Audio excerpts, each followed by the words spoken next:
All right, and welcome to Fast Break Breakfast NBA Podcast. My name is Keith Parrish, and I'm here once again with my buddy through the miracle of computer phone, live from LaGuardia, Coach Dave DuFour. Dave, how's it been, man? Been fun. If we pan to the right, look at this professional camera work. With a laptop. Got a nice little view of the city here. For all the YouTube viewers, we can barely make out the horizon of the city. That's Mainly right. we see the airport, the runway, That's a couple right. of airplanes. Dave, you're living This the was life actually right an now. American Airlines ad. Oh, there you go. I expect a nice Spawn check con. for that. Yeah, Dave, you now traveling back to Texas as this NBA Finals. The Spurs look to keep it going, but we are in the glow, the aftermath of a Game 4, a historic comeback for the Knicks. Dave, you and I picked Spurs in 6. I feel like we were right. They've been ahead in the final. They've been ahead in the final 2 minutes of all 4 games. They've had a double-digit lead in all 4 games, and yet they very easily could have been swept by now. It was a Steph Castle sort of. It felt like a prayer three-pointer that I think kind of saved them in Game 3, and then again, Game 4, utter collapse. What was it like being in Madison Square Garden? Yeah. Okay, what was it like? I will tell you. I mean, I'm sitting with some of my colleagues at The Athletic, and it's always fun to watch games with people, that you work with, actually, because we talk basketball so much, and now, we get to talk during the games a little bit. And man, middle of the second quarter, we're like, wow, I guess maybe an early night tonight. Maybe we should knock the podcast out and just go live at halftime. All of the tropes that you probably heard. Right. I mean, I don't think anyone started writing any kind of game story or anything because this Knicks team is insane. But definitely at halftime, it was, I would say, look, I don't know how it sounded on television, but the Wu-Tang performance did not go the way that I thought it would. I thought the roof would blow off the place. Mm-hmm. Nobody really cared. There was one guy I could see that was rapping every lyric, and otherwise it was the vibes weren't there, man. I mean, they were getting crushed. I made a joke that they should maybe just bring them back for Game 6, right? Okay, just pack it in. Don't have them perform. And man, I was wrong because did Wu-Tang reset the vibes? I think they turned it around. They saged the arena, man. It was different. It was 76-49 at halftime. There was never a moment where I felt like the game was over, just because this is what the NBA is now. It feels like. And also, I think we've seen specifically down the stretch of games 1, 2, and 3, where it felt like the Spurs just shut it down. They can't score. You don't trust what they're doing. Of course, the Knicks have Jalen Brunson, who took over the end of these other games. So I didn't think the game was over. Yeah. However, it still was shocking that the Knicks actually would win. Them getting back into it. And then in the final quarter, the final few minutes, just the number of blown opportunities for each team. I mean, I don't even know who comes away. The Josh Hart missed layup. And beyond that, the Larry David reaction to the Josh Hart missed layup is just an all-time classic. I mean, the celebrities, to me, I am not going to complain about the celebrities because they added a lot of joy. Just seeing Taylor Swift going nuts after, you can rewatch. I've rewatched the end of the game a few times.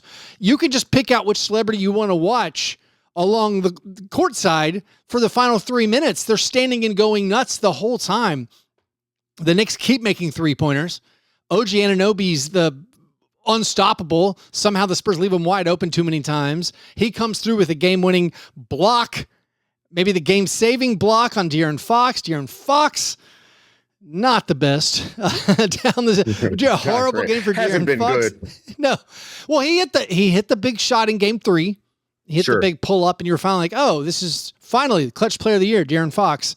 But yeah, he was brutal down the stretch. And then OG gets the game winning tip in.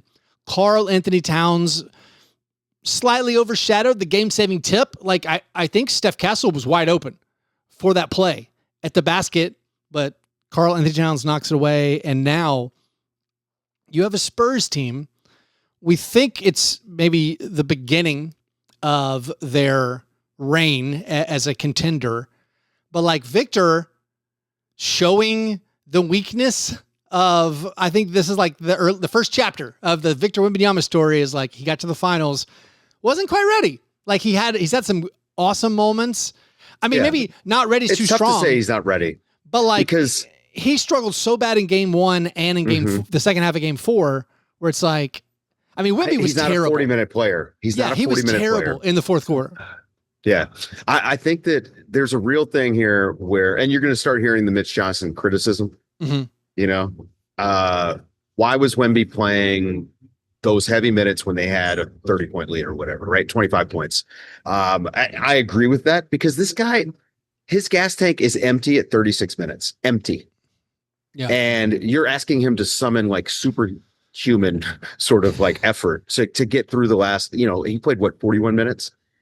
And really he's close to E at about 30 minutes. And so the pacing of him, I mean, they've already shortened his stints on the bench, which you can do in the finals because the commercials are a little bit longer and you just get more stoppages.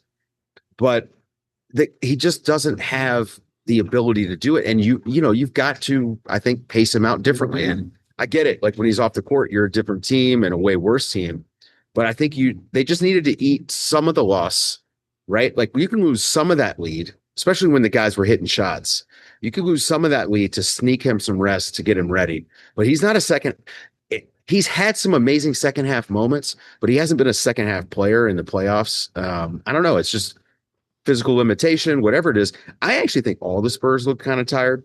Yeah. By the end of the game, a lot of these guys are so young. This is the most basketball they've ever played, and this is the highest level. And I'm not even saying that the Knicks are more physically prepared, but there's a mental aspect to the fatigue too. I think that they're more ready for it. You know, these guys have all been playing for a while.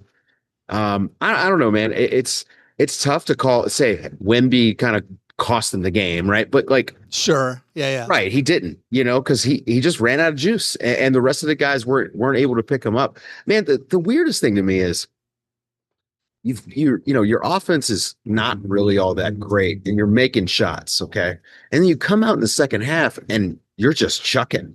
You don't go to work, like burn clock at least. I mean, they want to play like a 14-second possession every single time because their half-court offense just really doesn't do much.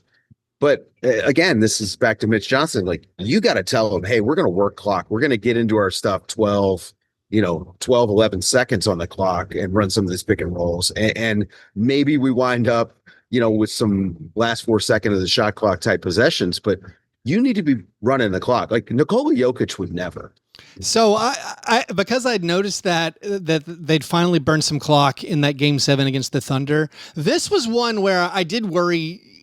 To me, it wasn't there was never a super great moment to burn those 10 seconds after each possession, because then you do feel like you're playing prevent, and I worry you're going to lose a little bit of the rhythm and the magic and how well you'd been playing.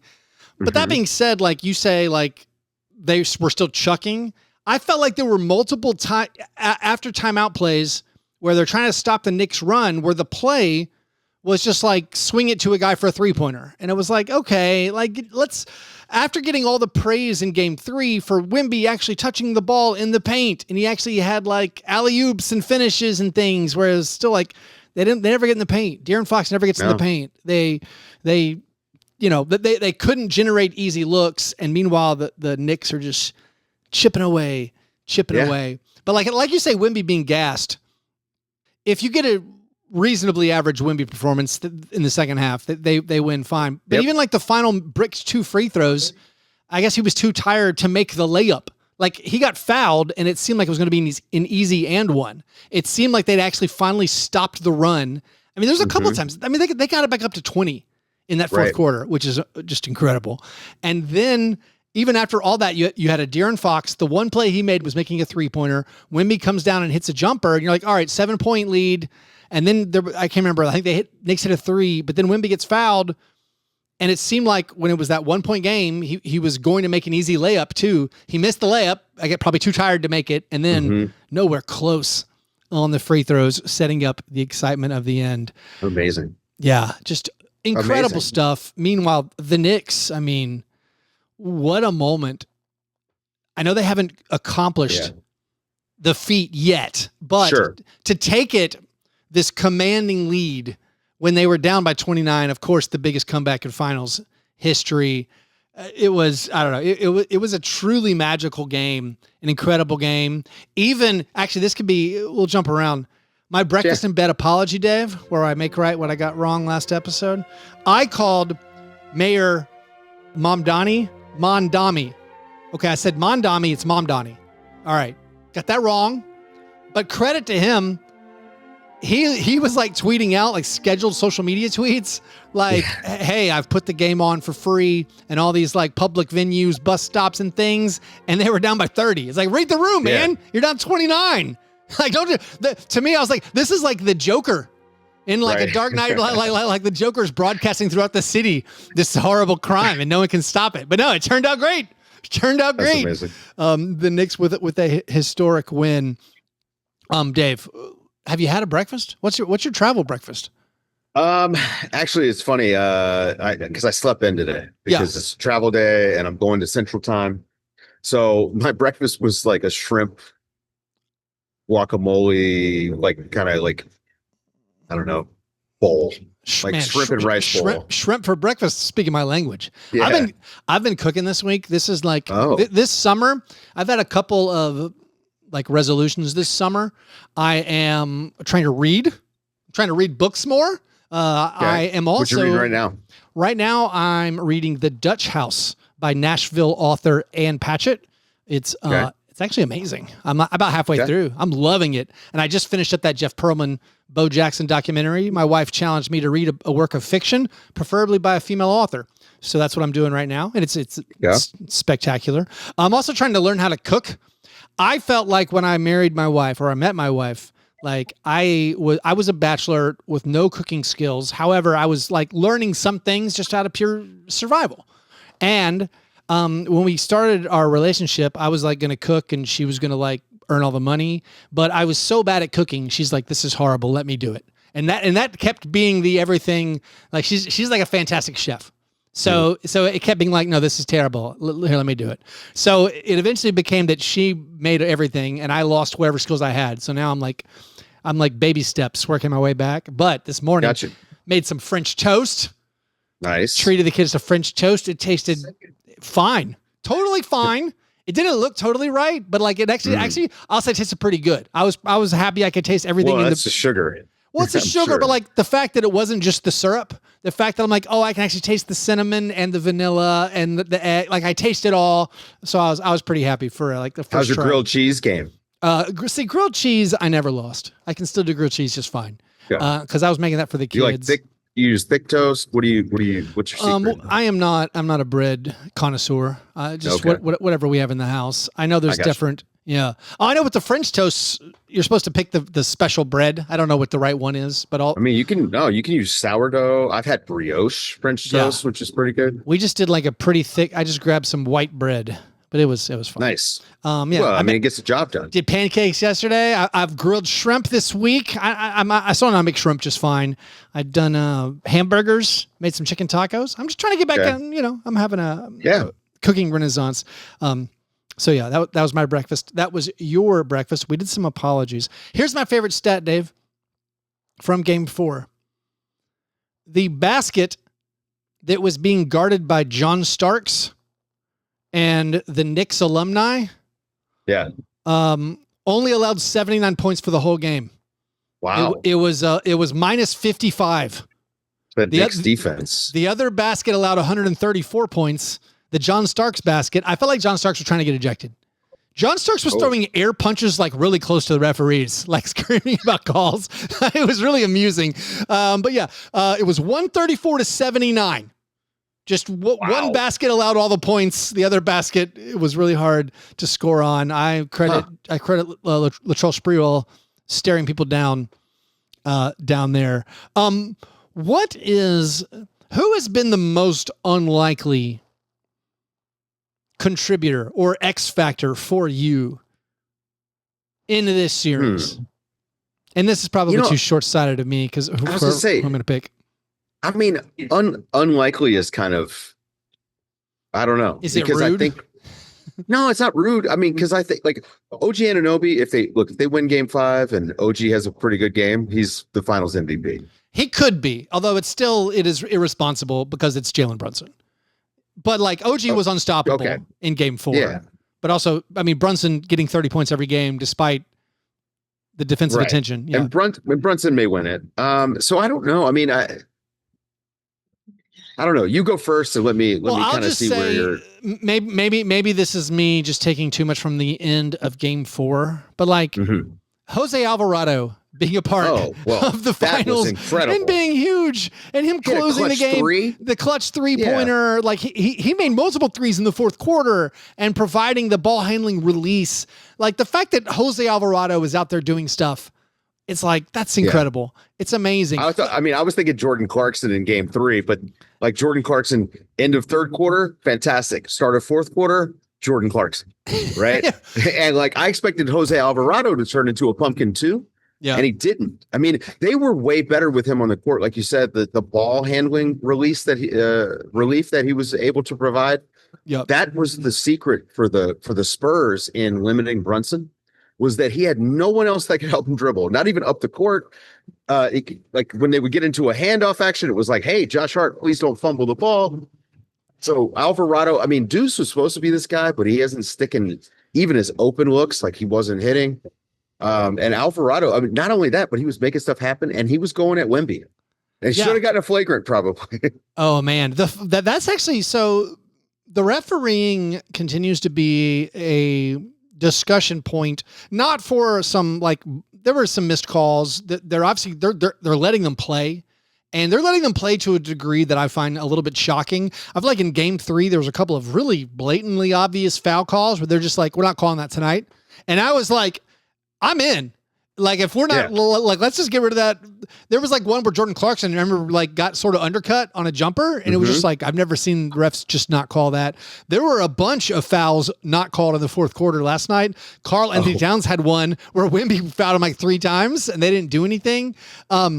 But the flagrant foul that Wemby picked up, now he's 1 point away from suspension.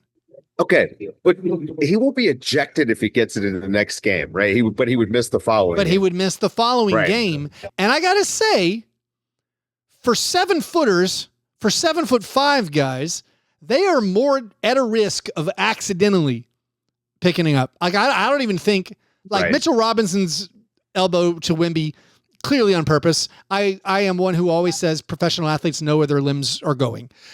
I did not think Wemby's was super on purpose. I thought that was more of like, he's awkward and his elbows were really high and it's just going to happen. Yeah. So now it feels like there's very much this game of chance out there where, like, in that pregame referee meeting, they got to be like, hey, we can't call, like Wemby has to earn this flagrant, you know, like Adam Silver, I'm sure has like a call in, Monty McCutcheon reminding everyone, hey, just remember, man needs to earn it. Like we cannot accidentally give because then it'll be okay. This was a little bit of a PR flagrant. It felt like a PR flagrant because of the one they didn't the missed call in game 3 where they then decided it wasn't a flagrant under review, even though it was very close. And you can feel like Ty went to, we can't risk Wemby being a point from suspension. Now he is a point from suspension. No one, I mean, outside of Knicks fans, outside of, most NBA fans in the league office does not want a flagrant foul points penalty. Yeah. To swing I don't know if Knicks fans would love it. You know, I'll give them some credit there. Because let's say the Spurs win game 5 and they come back for game 6, but Wemby suspended, and that's how the Knicks win the title. They won't care. But that I think that it puts them in asterisk They haven't won a title in my lifetime. They won't care. Right. Yeah. This is a generational moment. I hope they get a chance to, if they're going to win the title, I hope they get a chance to beat Wemby, because this would be one of these, everybody benefits from injury luck throughout the playoffs and the regular season, all this stuff. But if you look at their run, it's been a pretty impeccable run, Oh, yeah. Well, I mean, still the historic scoring streak, or the point differential streak, the 13-game win streak in the playoffs, which of course finally came to an end with that Game 3 loss. It's been nothing but a dominant, magical run for the Knicks. And it's funny too, you just see, like, I think talent-wise, most people thought maybe the Spurs are better just because of Wemby and this, maybe, I don't know, it's close, but the Spurs not having the closer, not having Jalen Brunson. Okay. And then what? Okay. Can Dylan Harper just touch the basketball? Dylan Harper all down the stretch of the game. We haven't said his name yet, and he's my favorite player in the NBA right now. He's so good, man. It's just been he trucked OG again. My affection has been growing game after game, and even though it's not perfect, he still misses. He had, can't remember which game it was where he was. He had a really bad miss last night. He was 3 for 3 on threes in the first half, and then 0 for 3 in the second half. He was dominant in the first. Misses. In the first half, he had that stretch where it was the driving layup that was just spectacular. Then he made the 3, and then he shot like a 360 turnaround layup in the paint, where it was just like, this guy, he's unstoppable. And he somehow is their best rebounder. He in the all the still frames and the super slow-mo of OG's game-winning shot, it is Dylan Harper, guard, the closest to maybe getting that rebound. I mean, I'm even curious, is it enough to now second guess who was on the court? Well, did they have the right defensive lineup out there?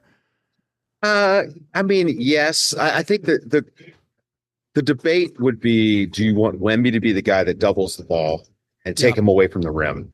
I get it though, because Jalen Brunson can shoot over guys, right? I mean, he got a good look over Wemby. Actually. I mean, it was a good look from 36 feet or whatever it was. But still, like, I mean, that's a makeable shot for him. Yeah. But what it allowed the Knicks to do, remember, the Knicks are a great offensive rebounding team. Yep. But then the Spurs didn't have enough size on the court for OG and Cat. So if OG didn't get that put back, Cat did. Credit the Knicks. That was great play calling. Just get a shot up and let's get the rebound. I liked it. But the Spurs played into their hands a little bit. And again, I understand the gambit. It's a little bit of a gamble. But I just think the Knicks offensive rebounding is a part of what they do. Like, they scheme it. So I think you've got to think about it at all times. That play was set up by the OG block, which I mentioned before. The De'Aaron Fox decision to not pull it out a little bit. He would have burned one more second, maybe. Maybe he would have made his free throws. Everyone seemed to be just collapsing under the pressure of the moment. It's made free throws, and then also you get to set your defense. Yeah. He did at least commit the smart foul, you could argue, by making the Knicks inbound it, letting the Spurs set their defense, of course, setting up the long shot and the tip in to win the game by OG. In Game 3, what was it? What was the spectacle of it like? How early did you have to get to Game 3 with the president in attendance and all the area around Madison Square Garden shut down? Media doors opened at 4:30, and I got there at 3:45. I got into the building around 5. Okay. So, it's not terrible, but I assume it was a long airport line. Yeah, already that early. I should have asked if I could do pre-check, as a pre-check person. It was annoying. Yeah. And the worst part, man, is the follow-up in Game 4. I mean, they had the street blocked off even further than they did. Listen, I'm not going to get into the politics of this, but it's pretty obvious why things are the way they are over there. And, the whole watch party debacle, which really was it. I don't know if it's safe to have a watch party there. And I understand that this was like something that they've been doing, but you saw the scene from the streets. There's a lot of really ugly, really ugly scenes from the area around Yeah. Madison Square Garden. I mean, last night they were outside the Spurs hotel. It looks like someone threw some stuff at Spurs players. I mean, it's not very cool. No. At after these games, I will say today was great though. I was walking around, everybody had their Knicks gear on. A lot of smiling faces. You hear people talking about the Knicks. It's a much more calm crowd in the morning than it was at night. Yeah. Look, I'll say this: when I walked home at like 2:00 in the morning, it was very chill outside. And it was, people stopping me on the way, Knicks in 5, that was pretty cool. But yeah, I don't know. Feels like a lot of drama, man, when it should just all be celebratory. The Knicks haven't done this since 1973. I am still confused about the watch party thing where did the Knicks, was it accidental that they didn't request? Because I saw this thing where there was an online forum where you get your permits for your watch parties, and the Knicks clicked the 500 to 999, and maybe there was an option to click bigger ones, and they just forgot to. They clicked the. I was confused. Like, was this a clerical error? And meanwhile, like Dolan is having his company MSG send out these statements, and then Mayor Mondami. Oh, I said it wrong again. Mamdani was being like, they asked for 900 person watch party. We said yes, and they canceled it because that is a small watch party. So right, who knows? All very weird. Switching to San Antonio, hopefully a big watch party there. I mean, do you think? I mean, it's been so close. The series has been so close. It's just the Knicks have found the way, and it feels like if it is Wemby running out of gas. If it is still maybe De'Aaron Fox just still being hurt or not totally healthy, he seems healthy, but maybe not. Maybe he still is. I don't know, like his jumper. I don't trust at all. He's rarely getting past people, that's supposed to be his thing. Change of scenery trade. Ja Morant for De'Aaron Fox straight up. I mean, he's got 4 years left. Yeah. I don't know about that. I think if I was Houston, I would maybe put in a call. They need a playoff closer. No, Dave, it is funny. I've been wrong about the Spurs and how quickly they got to where they got. Like, I mean, yeah, Wemby, like everybody, Wemby did it. By year 3, Wemby is, one of the best players in the game, and them getting De'Aaron Fox helped them get to the finals. While I was wrong mostly about how quickly they got here, I do feel sort of validated that like De'Aaron Fox isn't the guy I would have cashed stuff in for. I mean, maybe it worked out, but it's still like you got Wemby. Like maybe be a little more discerning about which player. And then you're going also, to I will say this: like having De'Aaron Fox during the regular season, I think was good because it allowed Dylan Harper to come along, slowly. But it's also holding Dylan Harper back, and Dylan Harper is right now, I think, the better player. And in the future, like that is the Spurs' future is Harper and Wemby. Harper does not seem. Neither Harper or Castle seem intimidated by the moment, even if they perhaps are too raw at times for Castle their own hit those good. Clutch free throws, man. Castle has come through. Well, he's come through in multiple games. After watching Wemby miss, that the mental stuff there, like, I just watched him miss. Or also him icing the game. I was saying in the Slack channel in game 3 where like they ran an inbounds play needing to ice the game, and De'Aaron Fox got it. Former Kia Clutch Player of the Year got it, and he immediately throws it to Steph Castle. And I was like, they ran the play for Steph Castle free throws? But then he drilled him. He has been clutch. Incredible. But also he still has that like just direct line, just drive into whatever and turn it over, not get a good shot up. Like him and Harper both need. I mean, it feels like I'm being too picky, asking them to add more counter moves to the other moves. Harper has a lot of counters. They're just all north-south. He doesn't do a lot of east-west. Same with Castle, except, he is pretty good about snaking the pick and roll. But he gets into that slow Euro step sometimes when he hasn't passed the guy in front of him. And he's just like, forget it. I'm strong enough. I'm just going to go into his chest. And those are trouble. But Harper's finishing is pretty incredible. His finishing is unreal. Yeah. His layup finishing package is out of this world. And the fact that they'll both try to punch it off 2 feet on a guy is kind of nuts. It's pretty great. Yeah, those guys are so incredible. I might pick up a T-shirt in San Antonio that I saw on the street. It was just a silhouette of the Hartenstein dunk. Yep. All right, let's we need to take a break, and then we have to wrap this up quickly for you as you do your travels. So let's take a break. We'll come back, answer our listener question, do the award segment of the program, and put a nice bow on this episode.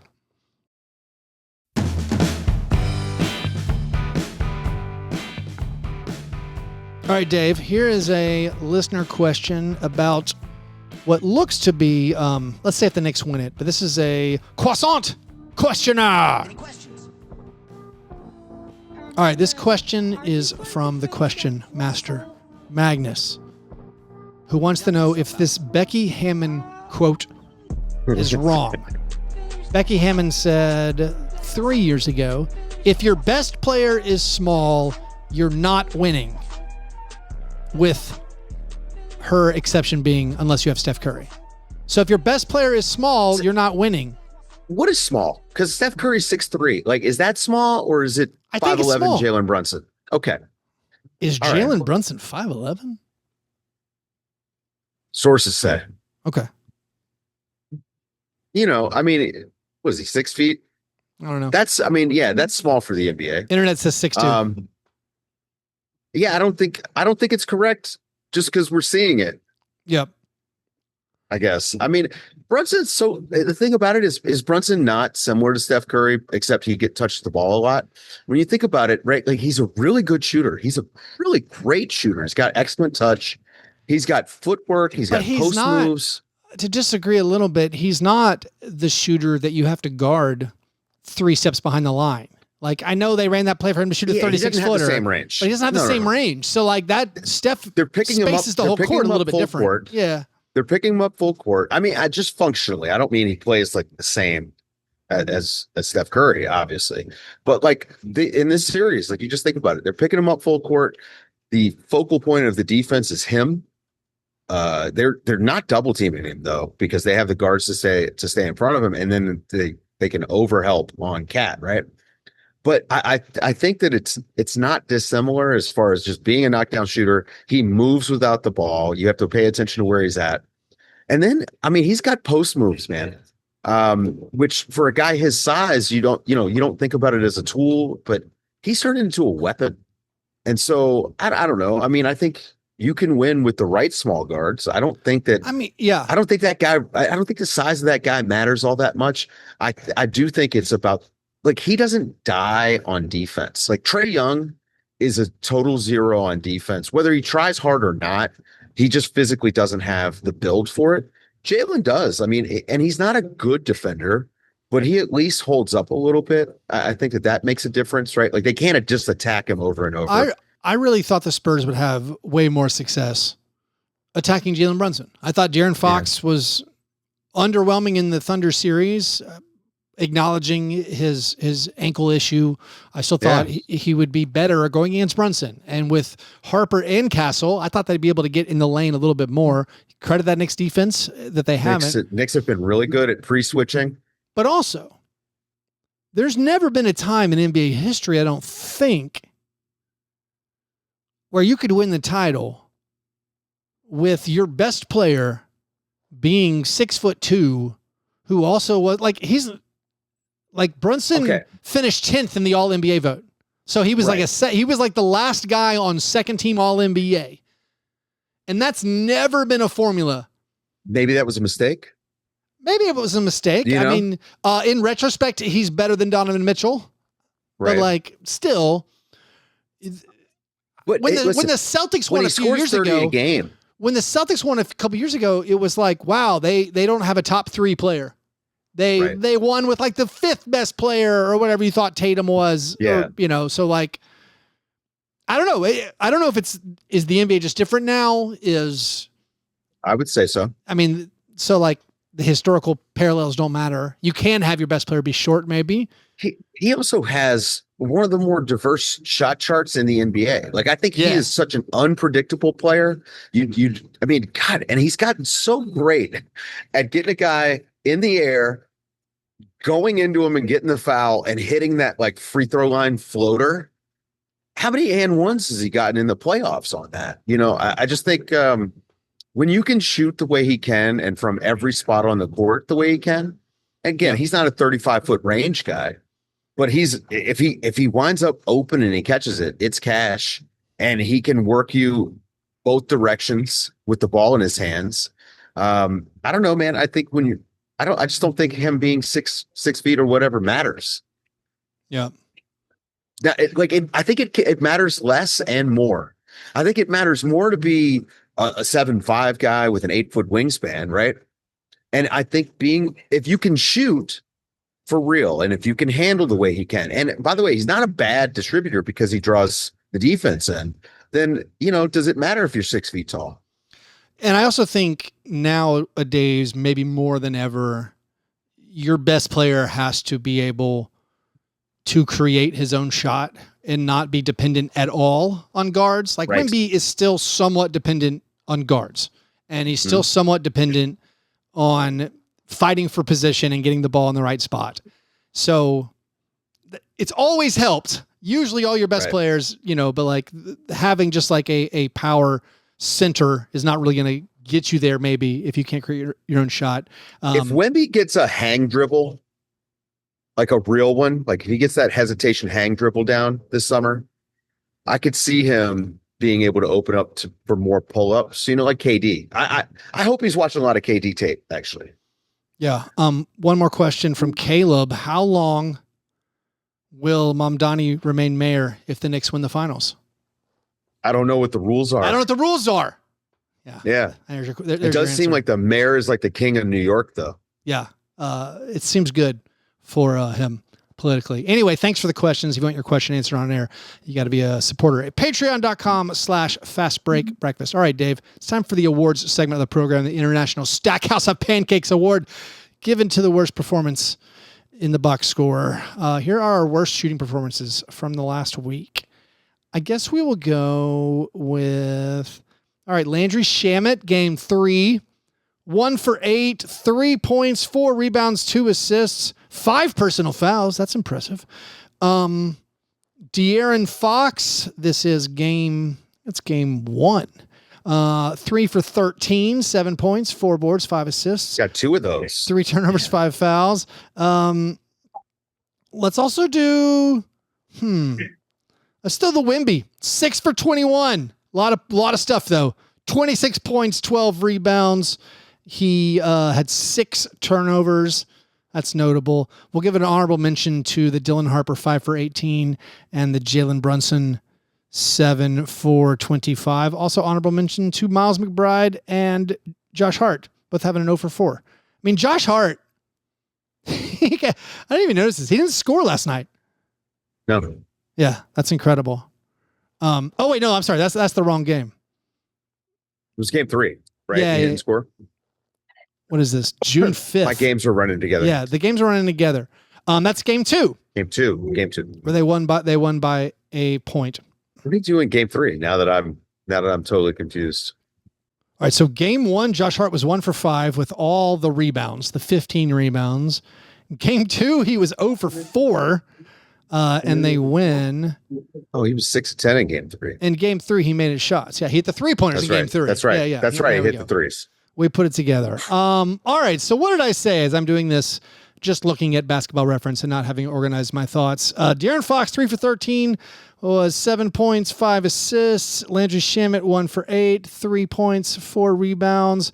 And then the other one was the Wemby, 6 for 21, 26 points, 12 boards. Probably Landry Shamet. Yeah. I mean, the Fox is pretty bad. 3 of 13. Yeah, maybe Fox. Let's go Fox. More attempts. The Landry Shamet game, I honestly felt a sense of relief that he finally missed some shots. Right. Because it made me feel sane. It made me feel like Landry Shamet has been passed around the NBA. And it was like all of a sudden he's like the key to the title. I've never seen him shoot so confidently. I mean, this guy is gunning. It's pretty amazing. And, look, to his credit, those 5 personal fouls, that matches the eye test, man. He is trying hard on defense, right? Like he might get obliterated, but it's not for lack of effort. All right, congratulations. Landry Shamet's kind of a fun player, man. He is a fun player. I maintain, like we said last episode, the Knicks are so fun. The Spurs are so fun. Even the people who I said were like Cat has some unlikable tendencies. Cat genuinely hugging OG Anunoby was so like precious and awesome. Yeah. It was sort of like OG thought it was a sports hug, where it was like just like two guys kind of like pounding each other on the back and like a celebration hug. But I think the Cat was so happy. He was like holding him tenderly. Like, thank you so much. This is awesome. You know, the team's so likable. Brunson, because of the refereeing, has just been like, I'm just going to ball. I'm just going to hoop. And that part's been awesome. So like so much of it it's been so delightful. To wrap up the show, Dave, non-finals things. We have less than 12 days probably left in the Giannis on the Bucks era, and maybe Ja Morant on the Grizzlies era. I also saw this rumor on Hoops Hype. I don't know where it started, but it makes sense. Maybe the Hornets. Shout out to Mike Scotto, by the way. Hornets pursuing Sabonis, perhaps? I like that pretty well. I mean, it puts the Sabonis ceiling on them, especially on the defensive end. Like, is he going to come off the bench? Probably not. Sure, but I mean, I don't even care about a Sabonis ceiling. The just maybe like baseline of an added dimension for what they have. They can turn it back to. Well, I would say that Diabate or Kalkbrenner or whatever. Like, it is interesting to think about like Khan and LaMelo and Brandon Miller being able to run stuff off the elbow with Sabonis there, because he is a good passer. And one of their issues was just so much of their offense relied on LaMelo stirring the drink. And this would give them a different dynamic. I mean, kind of like the Knicks, right? Like Cat starts facilitating up at the elbow, the wing, and all of a sudden, hey, the offense has a different look. The thing about Sabonis is like, if he could shoot threes, I'd love this, right? It would make a lot of sense on the offense. That whole team shoots threes so well that I feel like you'd be fine having Sabonis at the elbow. And also, we're hitting a point. It's one of those things where like you consider these players not being. The limitation on so many guys is like, oh, you can't have Trae Young because you can't win the finals, or you can't have Sabonis, you can't win the finals. Who cares? You can win multiple playoff series if you have Brandon Miller, LaMelo Ball, and Con Knipple doesn't playoff disappear. Like, you can have Sabonis be a third, fourth option, and that's a great use when you have those guys on cheaper contracts to use that money on a Sabonis who can just fit in. The acquisition cost is probably pretty low. I mean, I feel like they could get him. I mean, if the Hornets throw in the 18th pick, I feel like that's not that. Probably. That's not that pricey. I mean, Kings, I feel like the Kings hold a lot of the options this summer because, one, we think they're reckless. Yes. Two, they have the big money of Levine. If DeRozan isn't, I mean, he has a small guarantee, but if they pick that up so they can trade him somewhere, Sabonis could be a lot of fun. Anyways, a lot to look forward to. But that's all we got for today. Thanks, everybody, for hanging. Dave, thanks for finding time in a quiet spot in LaGuardia to record. It's not really that quiet. I think this is just shout out to this MacBook Pro shout microphone. Out to the noise gate on your microphone working very well. I think we're hoping, though, you're coming back to New York. Like, I think we want the series to keep going. I mean, it would be amazing. And so this is the trickiest part about like the job, right? I do the show last night. I'm like, I don't know how this team comes back from this. I'm not saying that they can't. Ever. It's basketball. But how do you come back?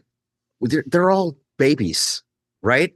And they're basketball babies, and they just blew the biggest game in NBA history. I mean, this was one of the biggest games in NBA history, period. And they were the ones that blew it. I'm not sure this would traditionally be a rollover game 5, right? I don't think they have that in them. I don't think they're going to just absolutely roll over. I'll be amazed to see how they go if they get a lead. I mean, I expect them to win the first quarter. They've won every first quarter by a lot. Right. It seems like they got 2 days rest. Wemby coming. It's going to be fine. Wemby with that extra day of rest should be great. It's going to be incredible. That's the question. Anyways, thanks everybody for listening. Hold on. Oh, Wait. What? 3-1 comeback on the table, you think? They've been ahead in the final 2 minutes of every game. We'll see what happens. Okay. All right. Thanks for listening, everybody. You're the best. And remember, breakfast is the most important thing.